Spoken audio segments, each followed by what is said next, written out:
Entre les lignes avec Clément Viktorovitch, bonjour. Bonjour Jules. Docteur en sciences politiques, vous nous aidez à comprendre et à mettre en perspective les arguments d'un débat d'actualité. Aujourd'hui, vous revenez sur un concept qui s'est frayé un chemin dans le débat public, les francocides. Quand défendrons-nous nos enfants contre ces francocides qui sont toujours commis par les mêmes, toujours au détriment des mêmes? Fin de citation.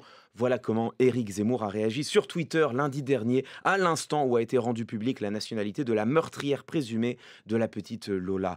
Une jeune fille française atrocement assassinée par une Algérienne. Ce serait donc un francocide, le mot frappe, mais correspond-il à une réalité? Eh bien, c'est ce que nous allons essayer de démêler, en commençant par remarquer que si ce concept s'est répandu comme une traînée de poudre ces derniers jours sur les réseaux sociaux, eh bien cela ne doit rien au hasard. Écoutez ce qu'Éric Zemmour disait lors de son meeting de rentrée le 12 septembre dernier. Je vous invite, vous aussi, à ne plus parler de faits divers pour décrire les méfaits de la diversité.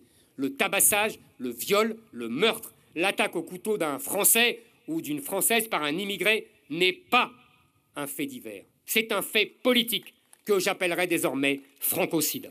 Voilà, vous l'entendez, pour Éric Zemmour, parler du meurtre de la petite Lola comme d'un francocide, eh bien cela entre dans une stratégie assumée, politiser au maximum chaque fait divers, une stratégie qu'il se contenterait en fait d'emprunter aux féministes. Quand un homme tue sa femme, sa maîtresse, on ne doit plus aujourd'hui parler de crime passionnel. Il faut désormais parler de féminicide. Voilà, pour Éric Zemmour, de la même manière qu'une femme tuée parce qu'elle est une femme est un féminicide, les Français assassinés parce qu'ils sont français, ce serait donc des francocides. Ce parallèle peut paraître logique, peut même sembler convaincant. Et oui, Jules, c'est tout le problème, c'est qu'il semble convaincant. Et pourquoi? Parce qu'il joue sur une ambiguïté, celle qui différencie les faits divers des faits sociaux. Après tout, qu'est-ce qui nous permet de dire qu'une femme assassinée par son mari, c'est plus qu'un fait divers? Eh bien, c'est simple. C'est parce que derrière, il existe un phénomène social beaucoup plus large, celui que l'on nomme la domination masculine.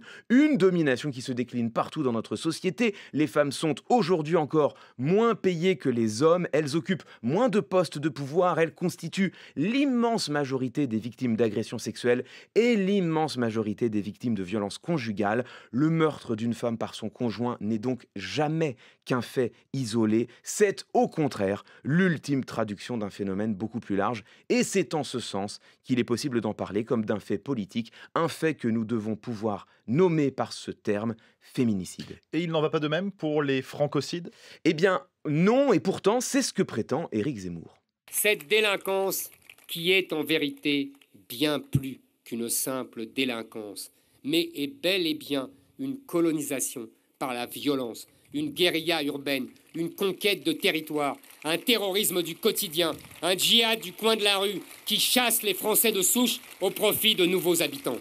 Alors, le seul problème ici, c'est que les phénomènes dont parle Éric Zemmour n'existent nulle part ailleurs que dans son discours. On ne trouve aucune étude universitaire qui démontrerait l'existence de ce prétendu djihad du coin de la rue. Si on laisse de côté les faits de terrorisme qui, par définition, n'ont rien de quotidien, il n'existe aucune statistique qui prouverait qu'en France, une part significative des victimes de la délinquance et de la criminalité seraient des Français ciblés parce qu'ils sont français. Éric Zemmour l'affirme, c'est vrai, bruyamment certes, mais il a toujours été incapable de le démontrer rigoureusement. On a entendu Clément des responsables politiques faire le parallèle entre la mort de la petite Lola et celle de George Floyd aux États-Unis, d'Adama Traoré en France, donc des cas de violence policière. Pourquoi dans un cas ce serait un fait divers isolé et dans l'autre des faits politiques?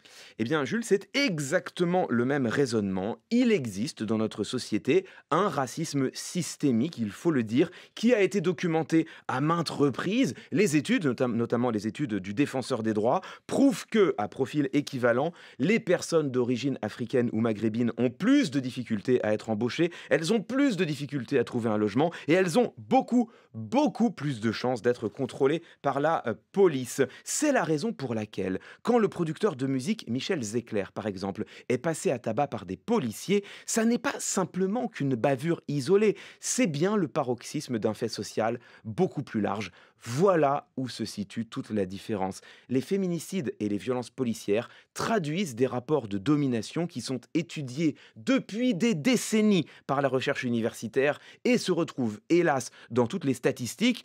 Le concept de francocide, lui, n'est rien d'autre qu'une pure invention de marketing politique. Entre les lignes, chaque dimanche avec vous, Clément Viktorovitch.